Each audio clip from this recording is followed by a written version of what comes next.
예, 저희는 2023년을 맞았습니다. 오늘은 2023년 첫 번째 신년 예배로 우리 같이 드리고 있는데요.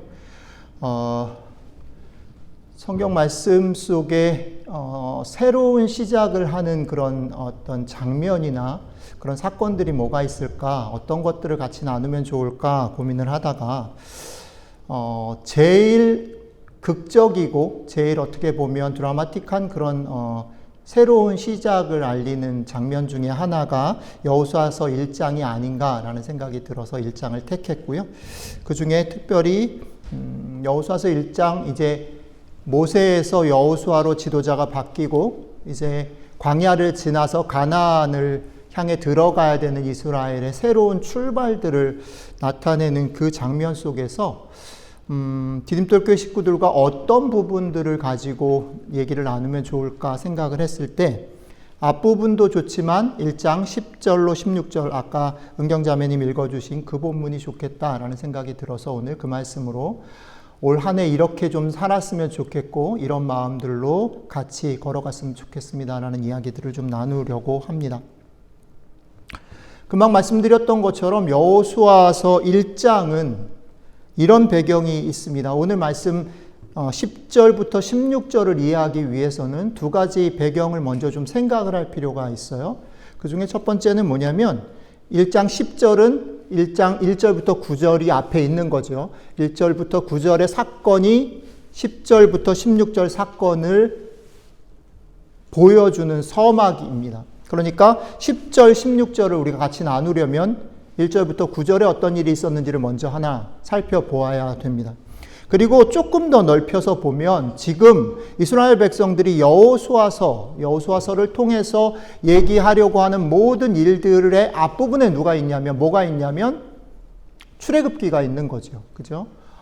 애굽에서 나와서 광야를 지나서 그 일들을 행했던 시간들이 있습니다. 그 시간들이 쌓여서 그것 지나서 이제 가나안이라는 땅 앞에 있는 것이죠. 그런데 이 생각을 해볼 수 있죠. 애굽에서 나와서 광야를 거쳐 지나는 동안에 이스라엘의 지도자가 누구였냐? 그건 모세라는 사람입니다. 그렇죠? 모세.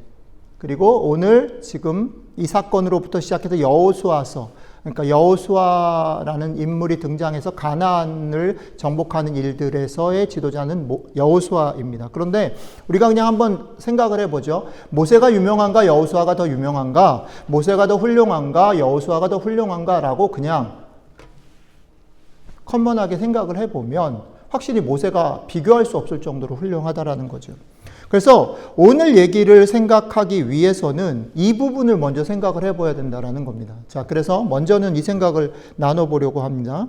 여호수아서 1장 1절부터 9절에서 이제 새로운 지도자가 된 여호수아는 어떤 마음이었을까? 그리고 그렇게 지도자로 세우려고 하는 여호수아를 향해서 하나님은 어떤 마음이었을까라는 부분들을 먼저 좀 생각해 보고 오늘 얘기로 들어가야 한다라는 겁니다.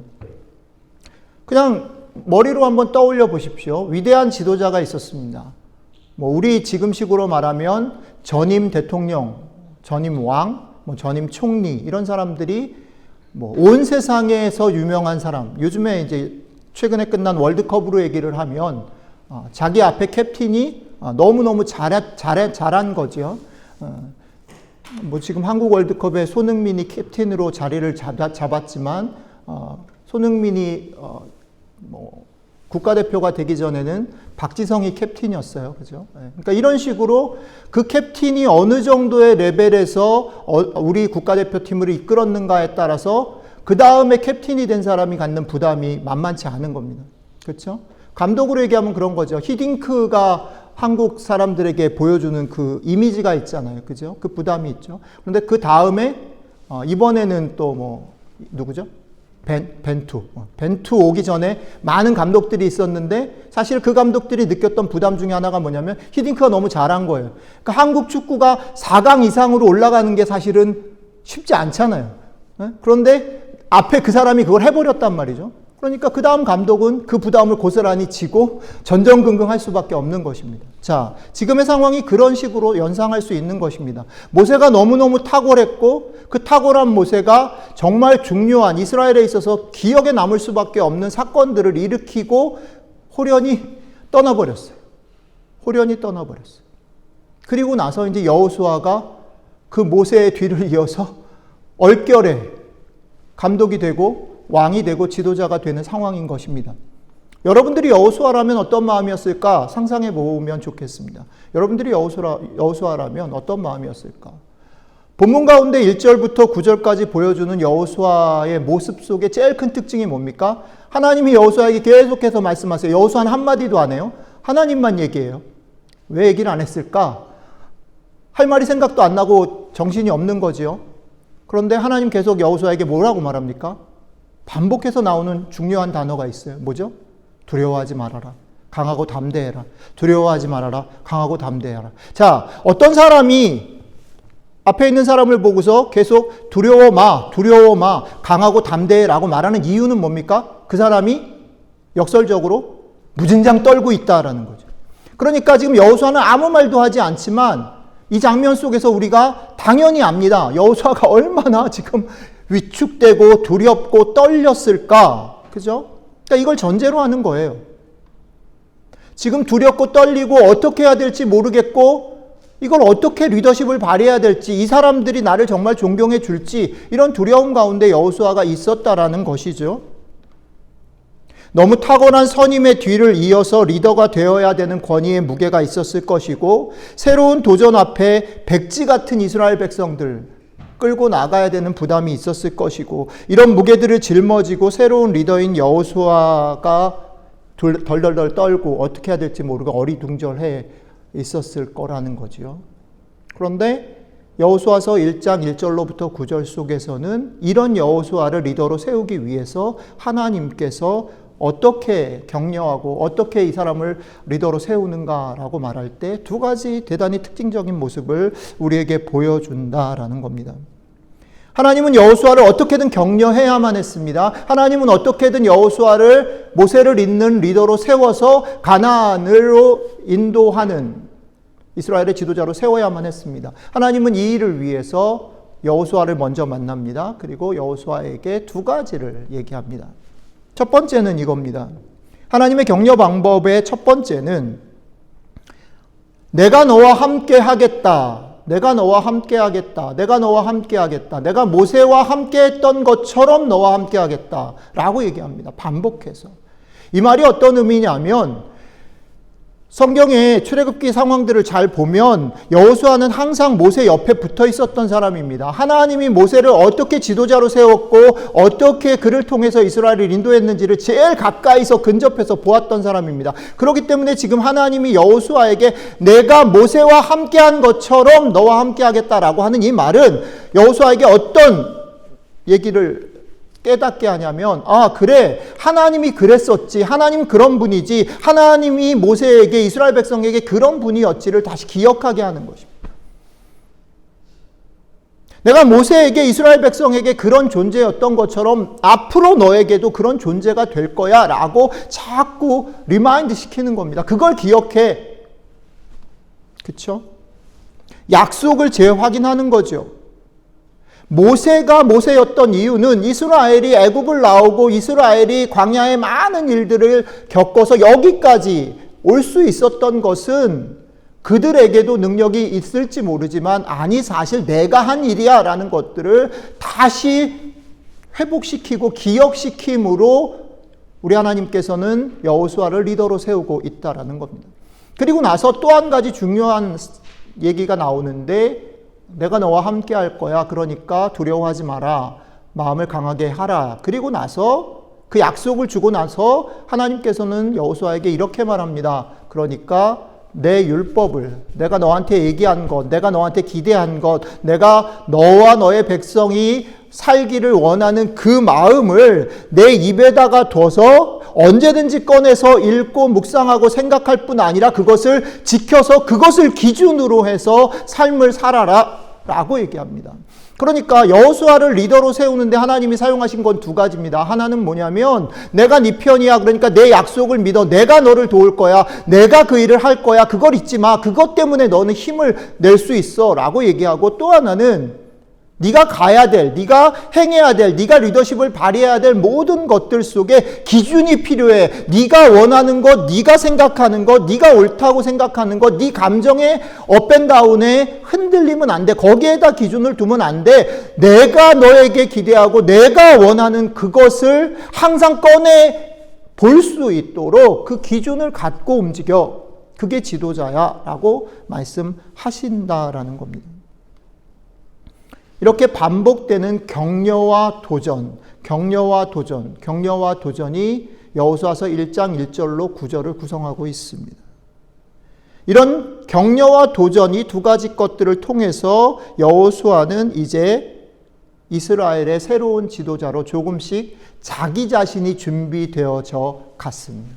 그것이 오늘 우리가 읽은 1장 10절 이하의 말씀의 1차적인 배경이라는 겁니다.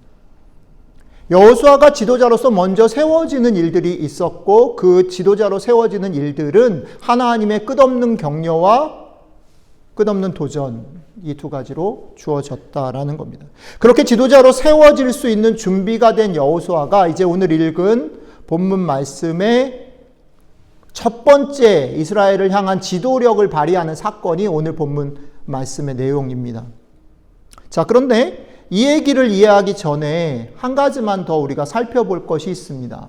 그건 뭐냐면 지금 여호수아가 지도력을 발휘해야 되는 이스라엘이 어떤 그룹의, 어떤 나라의, 어떤 성격의 나라인가라는 것을 우리가 좀 들여다봐야 할 필요가 있습니다. 우리는 이미 나라가 다 이렇게 완전히 셋업되어져 있는 시대에 살고 있어요. 그죠? 요즘에 지도자들 때문에 나라가 흔들린다, 어렵다 이런 얘기도 있는데, 그럼에도 불구하고 여전히 우리는 대단히 정교하게 짜여져 있는 그런, 발전되어져 있는 그런 민주국가의 시스템 안에 있어요. 그런데 당시 이스라엘은 그렇지 않았다라는 겁니다. 사실은 모세, 여호수아가 위대한 지도자였음에도 불구하고 그들은 왕이 되지 못했어요. 왜? 나라가 없었기 때문입니다. 이스라엘이 나라가 세워진 것은 한참 뒤, 언제요? 사울 때입니다. 그렇죠? 그리고 사울이 왕이 되었음에도 불구하고, 이전에 나눴지만 사울이 왕이 되었음에도 불구하고 왕이 되자 그는 어디로 갔습니까? 자기 집으로 갔어요. 그래서 뭐 했어요? 농사지었습니다. 사울이 이스라엘의 첫 번째 왕이었음에도 불구하고 그는 농사를 짓다가 이스라엘을 쳐들어오는 어떤 문제가 생기면, 나라에 큰 문제가 생기면 그때서야 왕으로서의 역할을 했습니다. 그것은 무엇을 보여주냐면 이스라엘이 아직 우리가 생각하는 그런 나라의 셋업이 되어져 있는 그런 단체가, 조직이 아니라는 겁니다. 여러분들 옛날을 기억해 보시면 우리 옛날에 국사 이런 거 공부할 때 그런 거 외웠단 말이에요. 고구려, 신라, 백제가 왕권을 수립한 건 몇 가지 얘기할 때 되게 중요한 게 뭐냐면 율령을 반포했다, 이런 거 외워야 돼요. 언제 율령을 반포했냐, 무슨 대왕 몇 년에, 이런 거 외워야지 됐거든요. 그게 뭐냐면 나라가 나라꼴을 지는 것, 지금 우리가 생각하는 것 조금 앞쪽인데, 왕정이라도 나라가 되는 것은요, C족 국가, 부족 국가를 한참 지나서 율령이 반포되어지고 룰들이 세워져야 나라가 되는 겁니다. 그런데 여기는 그렇지 않다라는 거죠. 이 당시 상황은 특히 지금 여호수아가 서 있는 이 자리에 이스라엘 백성들은 그런 면에서 12부족, 12지파들이 산만하게 각각의 이익과 각각의 그런 모습들을 가지고 그냥 느슨하게 연합되어져 있는 부족 국가의 형태라는 겁니다.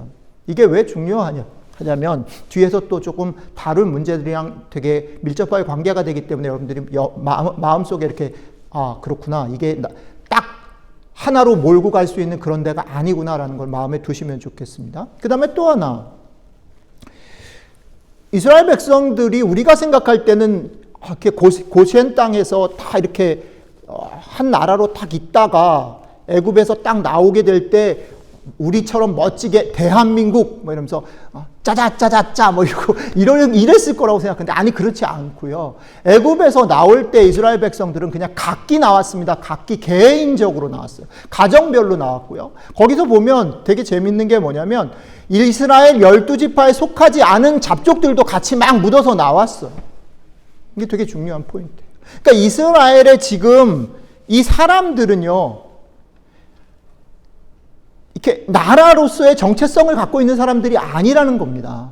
그 말은 뒤집어서 보면 각각 입장이 다르고 상황이 다르고 기대하는 게 다르고 목적이 다 다른 거예요. 다 달라요.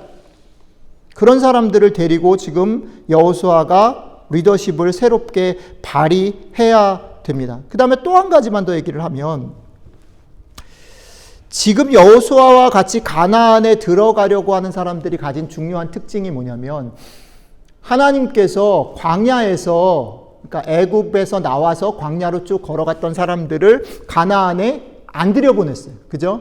왜 그랬습니까? 가데스 바네아라는 곳에서 가나안을 정탐하게 했잖아요. 그죠? 정탐하게 했는데 우리 죽을 것 같아 그래가지고 10명이 반대하고 12명이 이제 지파 대표가 갔는데 10명이 반대하고 누구요? 여호수아와 갈렙 두 사람만 우리 들어가자 이렇게 했단 말이에요. 그래서 하나님이 그걸 보고 이 사람들이 가나안 들어가는 거 허락하지 않았어요.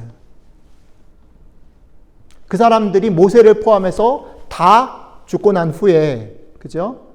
애굽을 경험하지 않은 사람들을 데리고 가나안에 들어가게 허락하셨습니다. 그러니까 지금 여호수아가 힘을 모아서 리더십을 발휘해서 가나안으로 들어가야 되는 사람들은 사실은 정확하게 보면 출애굽을 경험한 사람들이 아니에요. 그죠? 그리고 광야에서의 시간들도 자기들이 직접 경험한 게 아니라 자기 엄마 아빠가 경험한 거예요. 자기 할아버지 할머니가 경험한 것들을 가지고 있는 사람들이에요. 이해가 되시죠? 간접 경험을 가진 사람들이에요.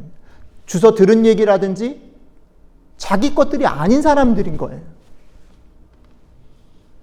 이런 사람들을 데리고 이제 그들이 자신의 고백과 자신의 신앙으로 자기들 앞에 놓인 과제를 여호수아와 함께 해치고 나가야 되는 시간이라는 겁니다. 이런 배경 속에서 우리는 오늘 우리가 읽은 본문을 다시 천천히 들여다 보아야 됩니다. 자, 생각해 보십시오. 여러분들이 여호수아입니다. 여러분들이 새로운 지도자예요. 저는 이 본문을 준비하면서 이게 2023년 제 마음에 되게 실감나게 와요. 여러분들도 아시고 아까 서집사님 기도에도 고백했지만 2022년 가을 이후에 저희 교회에서는 되게 많은 일들이 생겼어요. 그리고 제가 지난 12월 한 달 동안 여러 가지 생각을 하고 기도하면서 여러분들한테 읽기 힘든 6장의 편지를 보냈어요. 사실은 한 12장 정도 편지를 쓰기로 했는데 다 못 썼어요. 아직 쓸 게 한 6개 남았는데. 근데 그 편지를 처음에 쓸 때는 너무 신나가지고 썼거든요. 근데 쓰면서 계속 제 마음에 신남의 그 퍼센테이지가 점점 줄어들고요. 두려움의 퍼센테이지가 지금 점점 올라가고 있어요. 이게 지금 2023년 뭐 해야 되는 일이지? 이게 가능한 일인가? 이런 꿈을 꾸는 게 맞나? 지난 10몇 년 동안 사실은 하나님이 어떻게 보면 그렇지 않은 것들로 계속 인도하셨는데 왜 지금 여기서 내가 오버하는 게 아닐까? 이런 얘기들을 디딤돌교회 식구들이랑 같이 나눈다고 하면 이분들은 정말 이것에 대해서 기뻐하는 마음으로 목사님 같이 해보죠 라고 반응할까? 제가 되게 노심초사하고 있습니다. 저는 오늘 우리가 읽은 본문 속에서 여호수아의 마음을 되게 많이 공감해요. 이 사람이 정말 힘들었겠다. 이 사람이 정말 걱정이 많았겠다. 이 사람이 정말 두려웠겠다.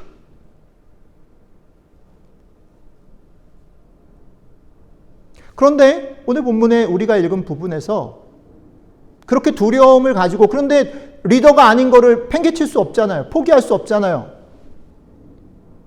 하나님이 그렇게 격려를 하는데. 그러니까 이제 결정을 하는 거예요. 자기 마음의 준비를 다 하고 이제 여러 사람들 앞에 리더로 딱 서서 첫 번째 사건을 일으키는 거예요. 첫 번째 명령을 떨어뜨리는 거예요. 그러면 어떤 명령을 하는 게 맞을까? 너 같으면 어떻게 이스라엘 백성들에게 첫 번째 지시를, 첫 번째 명령을 내릴까라고 저한테 질문을 해봐요. 여러분들 한번 그 질문을 해보세요. 여러분들이 여호수아고요. 이스라엘을 이끌어야 돼요. 여러분들이 여러분들의 가정에서 여러분들의 가정을 이끌어야 돼요. 여러분들이 누군가의 리더가 돼서 가야 돼요. 여러분들은 첫 번째 명령을 어떤 것을 하시겠어요? 그런데 놀랍게도 오늘 여호수아가 택한 첫 번째 명령이 우리에게 주는 울림이 있다는 거예요.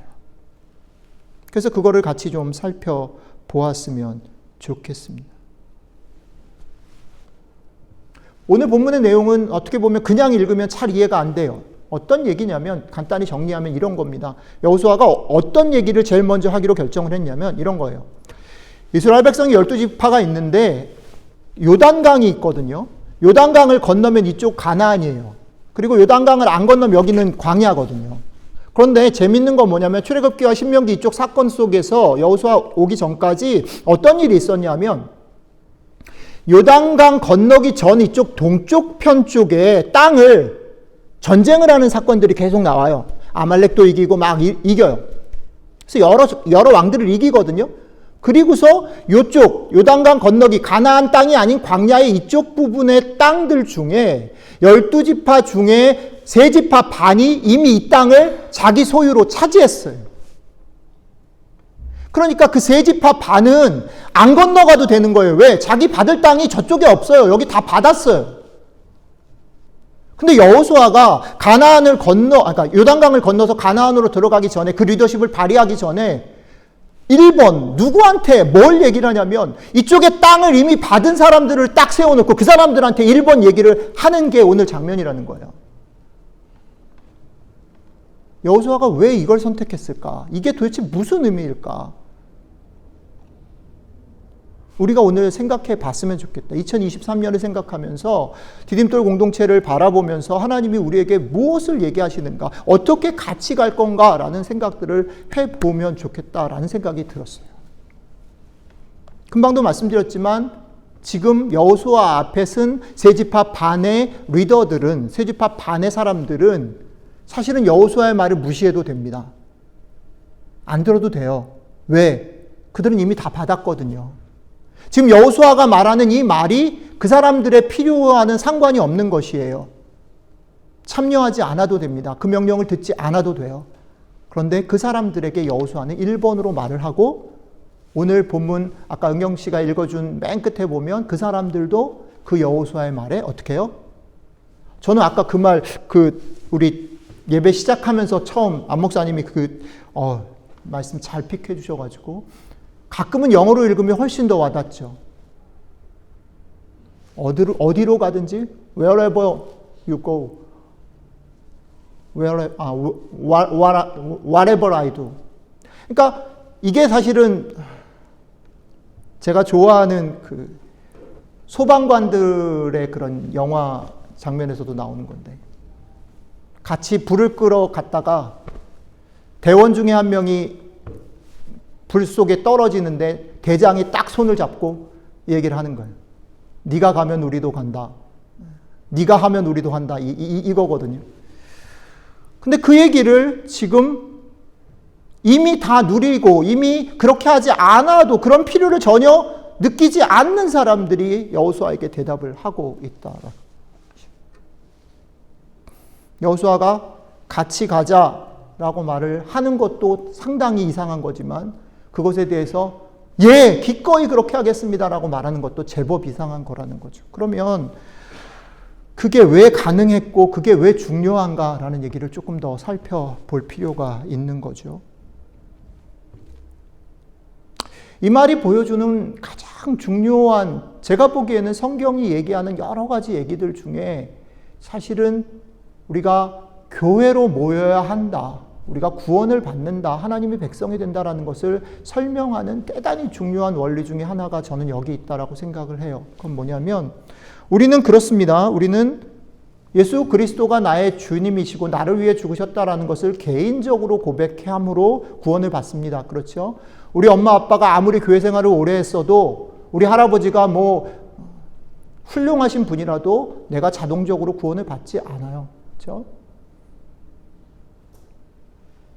우리의 구원은 내가 예수 그리스도를 어떤 분으로 내가 개인적으로 고백할 것인가에 따라서 정해집니다. 아주 개인적인 일이죠. 그런데 그럼에도 불구하고 제가 믿기로는 우리가 개인적으로 주님을 주님으로 나를 구원해 주신 분으로 고백하는 그 순간 우리는 놀라운 신비를 경험하게 되는데 더 이상 개인이 아니라는 겁니다. 우리는 공동체의 일원이 되며 한 몸의 지체가 되고 우리는 한 가족이 됩니다. 오늘 이 장면은 그것을 보여주는 거죠. 오늘 사건은 개인과 공동체는 나눠질 수도 없고 나눠지지도 않는다라는 것을 보여주는 거죠. 그러니까 복도, 화도, 어려움도, 슬픔도, 기쁨도, 성공도 같이 해야 된다라는 겁니다. 그렇죠? 그래야만 그들에게 주어질 약속의 땅을 같이 얻을 수 있다라는 겁니다. 여호수아가 그들에게 이렇게 말합니다. 너희가 지금 이미 받은 땅에서 너희 여자들과 아이들을 두고 남자들은 같이 건너가서 나머지 지파의 많은 사람들이 다 땅을 얻을 때까지 같이 싸우고 그것을 얻으면 다시 돌아와서 취하라 이렇게 말하는 거죠.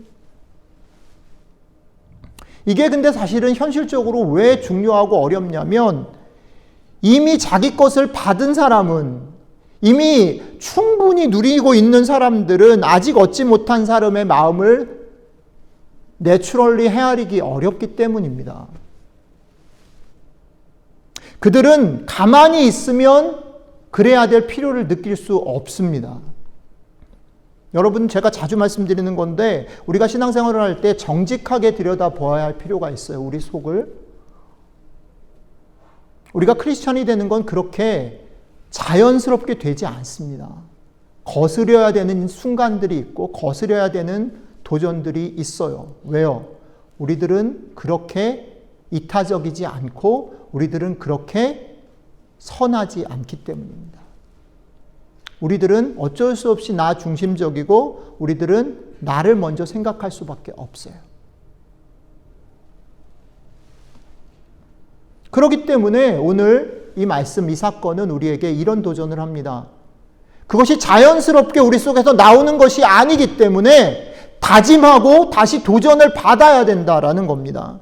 그러니까 더더욱 힘을 다해서 다짐하고 그렇게 실천해야 그것이 우리의 것이 될 수 있고 우리가 나와 구분되지 않는다라는 것을 우리가 누릴 수 있다라는 것입니다. 이제 새로운 과제 앞에서 이스라엘의 새로운 리더가 된 여호수아는 무엇이 중요한가라고 얘기했을 때 이 부분을 정확하게 보았습니다. 그리고 이 부분을 요구했습니다. 어쩌면 이것을 요구하기 위해서 제일 좋은 스무스한 방법은 전체를 놓고 아니면 다른 사람들을 잘 설득해가지고 이 사람들이 혹할 수 있는 어떤 조건을 만들어 놓고 그렇게 하는 것이 더 유리할 수 있는 방법이었을 거예요. 그런데 여호수아는 제일 불리한 길들로 이 길을 걸어갑니다. 그런데 그렇게 결정했던 여호수아의 마음속에 이게 중요하기 때문입니다. 그게 연약한 고리고 쉽지 않은 길이지만 그럼에도 불구하고 이 문제를 넘지 못하면 같이 갈 수 없다. 여호수아가 그것을 보았기 때문입니다. 재밌는 것 하나는 여호수아가 누구를 제일 먼저 건드린 거냐면 이미 얻은 자, 이미 누리고 있는 자를 충동해서 누구에게 맞추자라는 겁니다. 아직 얻지 못한 사람, 아직 가지지 못한 사람에게 보조를 맞추자라고 얘기를 하는 겁니다. 교회가 이런 곳이라는 거죠. 하나님의 교회가 하나님 나라의 모습이 이런 곳이어야 된다고 저는 생각합니다. 약한 자에게, 가장 걸음이 늦은 자에게 맞출 수 있는 곳, 그곳이 교회가 되어야 된다고 생각합니다. 그래서 신약 성경으로 넘어가 보면 고린도전서나 로마서에 보면 교회, 하나님의 교회를 설명하면서 가장 연약한 자가 가장 존귀 여김을 받으며 가장 연약한 자가 보살핌을 받고 가장 걸음이 느린 사람의 보폭에 모든 사람이 맞추는 곳, 그것이 교회다라고 바울은 힘주어서 말을 하고 있습니다. 여러분들과 제가 2023년을 시작하면서 우리 교회가 이런 모습이, 이런 교회가 되기를 자연스럽게 안 된다라고 말씀을 드렸습니다. 의지를 들여서 자꾸 기억하면서 교회가 이렇게 되기를 기도하고 애를 썼으면 참 좋겠습니다. 한 가지 더 얘기를 좀 하자면 여호수아서 전체는 가나안과 싸움하는 장면들을 계속 묘사하는 성경입니다. 그런데 가나안을 쫓아내는 전쟁들을 몇 곳을 소개하는데 여리고를 이길 때, 아이성이랑 싸울 때, 여러 가지 그런 전쟁들을 얘기할 때 전쟁들의 특성들을 잘 보면 되게 희한한 장면들이 나오는데, 희한한 특징이 나오는데 그게 뭡니까? 이스라엘이 군사가 세서, 이스라엘이 무슨 병력이 세서, 이스라엘이 되게 전쟁을 잘해서 이긴 적이 한 번도 없어요. 희한하죠? 또 여호수아가 뭔가 대단한 리더십을 발휘해가지고 전략을 짜가지고 이긴 경우가 없어요. 여호수아서에 나타나는 모든 전쟁의 특징은 이스라엘의 군사력이나 여호수아의 지도력으로 감당하는 전쟁이 아니라는 것을 역설적으로 보여주고 있습니다. 네, 하나님의 백성들의 삶의 모습을 보여주는 거죠. 그건 뭐냐면 우리가 종종 교회 안에서 이렇게 오해하는 것 같아요. 제가 6개의 편지를 여러분들한테 보내면서도 제 마음속에 계속해서 저 자신을 재촉하고 여러분들에게도 이 마음이 잘못 왜곡되지 않았으면 좋겠다라고 자꾸 생각했던 포인트 중에 하나가 뭐냐면, 우리가 새해를 시작하거나 공동체가 뭔가 지금 있는 자리에서 좀가 무본한다 했으면 좋겠다라고 목사가 얘기를 할 때 우리가 짐짓범하기 쉬운 제일 큰 실수 중에 하나가 뭐냐면, 그래, 이제 하나님께서 우리 교회에 사람들을 보내주시고 우리 교회를 부흥시키시는데 이 일을 위해서 한 마음을 다해가지고 마음을 모아서 일치단결해서 하나님이 원하시는 기쁘신 일들을 빨리 많이 이루어자라고 합의하고 동의하는 것은 어쩌면 쉽습니다. 어쩌면 쉬워요. 그래서 많은 교회들이 그렇게 하고 연초가 되면 그것을 결단하기도 하고 그런 캐치프레이즈를 내걸기도 합니다. 구호로 놓기도 하고 여러 가지 계획들을 얘기합니다. 제가 여러분들과 나눴던 얘기가 그렇게 전달되지 않았으면 좋겠다 생각이 되어져요.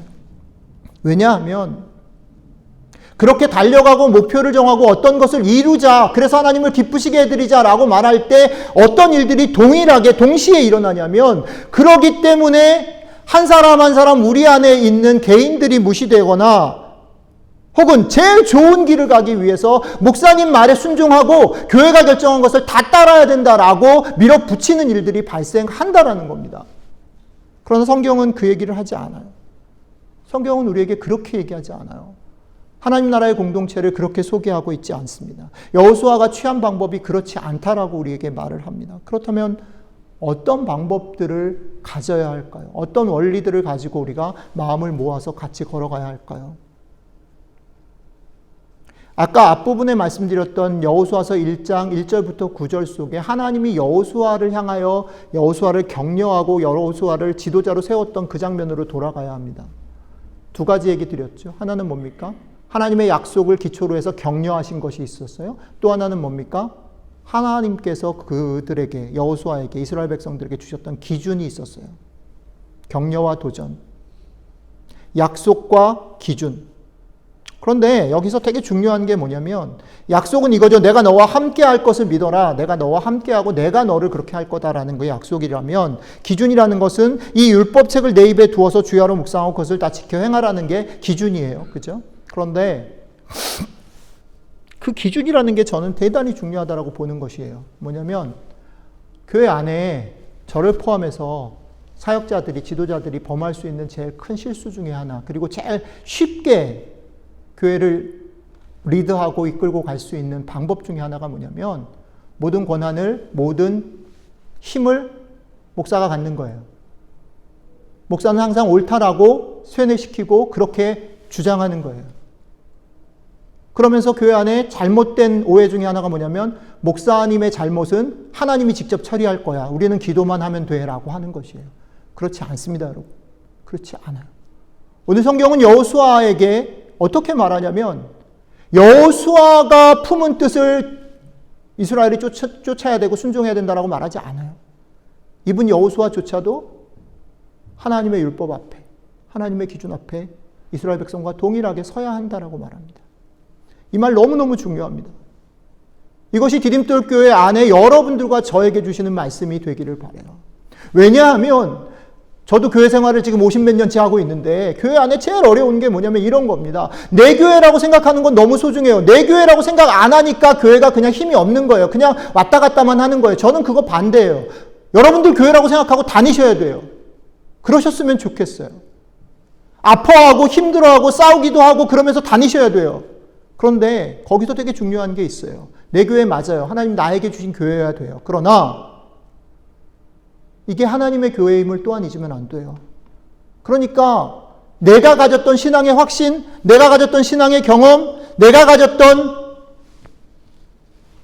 신앙의 어떤 감정들, 이런 것들을 가지고 다른 사람을 평가하거나 우리 교회를 만들어가면 안 된다는 겁니다. 그게 심지어는 목사라고 할지라도 그렇게 하면 안 된다는 것이에요.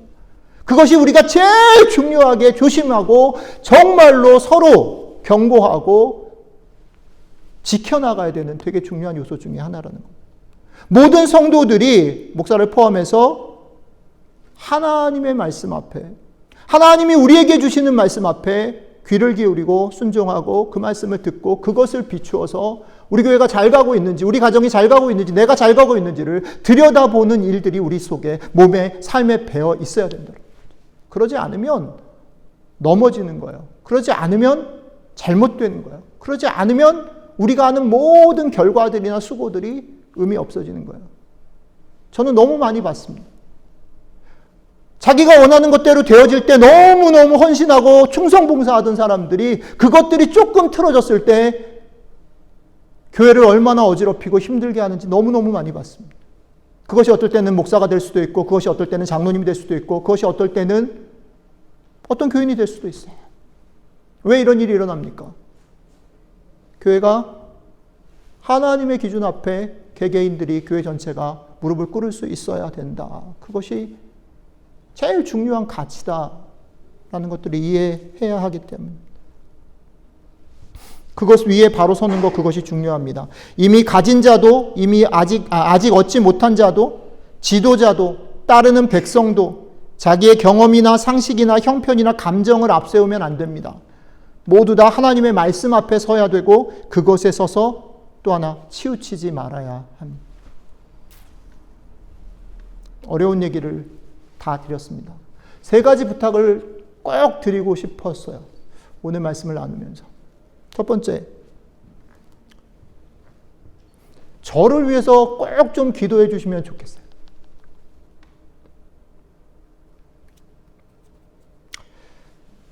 오늘 여호수아의 두려움들을 저는 공감해요. 근데 제가 하나님의 약속 위에 서서 두려워하지 않고 나의 생각이나 욕심이나 기분이 아니라 저에게 주시는, 우리 디딤돌 공동체에 주시는 하나님의 말씀 앞에서 비추어서 치우치지 않고 걸어갈 수 있도록 저를 위해서 기도해 주시면 좋겠어요. 두 번째는 이걸 기억해 주시면 참 좋겠어요. 교회는 같이 세워져 가야 돼요. 같이. 근데 같이 세워져 갈 때 교회가 가져야 될 대단히 중요한 가치가 있어요. 그게 뭐냐면 가장 약한 사람. 이거는 때로 바뀌어요. 어떨 때는 목사가 제일 약한 사람일 수 있어요. 어떨 때는 제일 연장자이신 분이 약한 사람일 수 있어요. 어떨 때는 우리 주민이가, 아니면 이제 새로 태어날 아기가 가장 약한 사람일 수 있어요. 걸음이 제일 늦은 사람한테 맞춰야 돼요. 이게 같이 교회가 굴러가야 되는 대단히 중요한 기준입니다.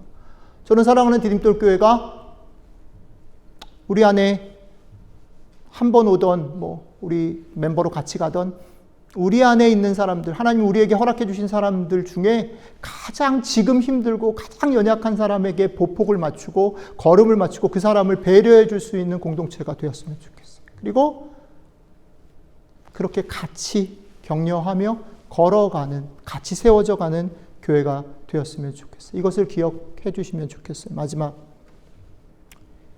힘을 써 주시면 좋겠어요. 애써서, 그냥 자연스럽게 안 돼요. 제가 아까 말씀드렸죠. 힘 써 주셔야 돼요. 애를 써서. 뭐요? 목사에게 권위를 주지 마십시오. 오래 신앙생활을 한 어떤 사람한테 권위를 주지 마십시오. 심지어는 여러분들 자신에게 권위를 주지 마십시오. 여러분들이 이전에 어떤 신앙생활을 해왔든지, 아니 거기다가 권위를 주지 마십시오. 이건 애써서 해야 됩니다. 애써서. 우리는 하나님의 말씀 앞에서 같이 지어져 가야 합니다. 그래서 저는 저희 교회가 다른 것도 전에, 모든 것 전에 매일매일 일용할 양식을 구하면서 개인적으로 묵상하는 일이 저희 교회에 정말 중요한 기초가 되어야 된다고 믿습니다. 제가 여러분들의 묵상을 돕기 위해서 영상을 찍어서 나누지만 그거는 제가 자주 계속 말씀드리는 거죠. 그건 보조도구지 여러분들이 묵상하는 것을 그것이 대체할 수 없어요. 여러분들이 기도하셔야 되고 여러분들이 성경을 꺼내서 여러분들이 하나님과 얘기하셔야 돼요.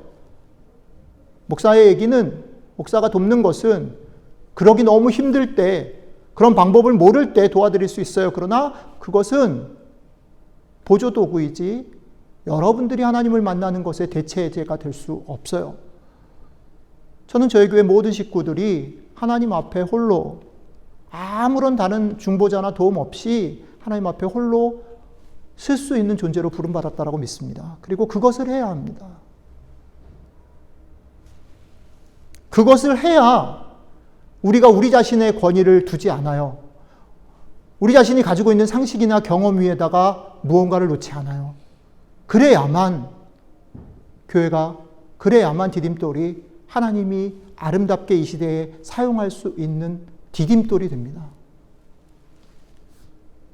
여러분들과 제가 우리에게 주신 하나님의 말씀에 매일 매순간 서기를 힘쓰고, 한 가지만 더 얘기를 하면, 싸워야 되는 자리가 어디냐면요, 교회 아니에요. 기도를 얼마나 많이 했냐, 묵상을 많이 했나를 가지고 싸우지 마세요. 오늘 묵상을 못 하셨으면 괜찮아요. 상관없어요. 제가 자주 말씀드리는 거죠. 어저께 거 못했다고 어저께 걸로 돌아가지 마세요. 그냥 어저께 못한 건 그냥 땡이에요.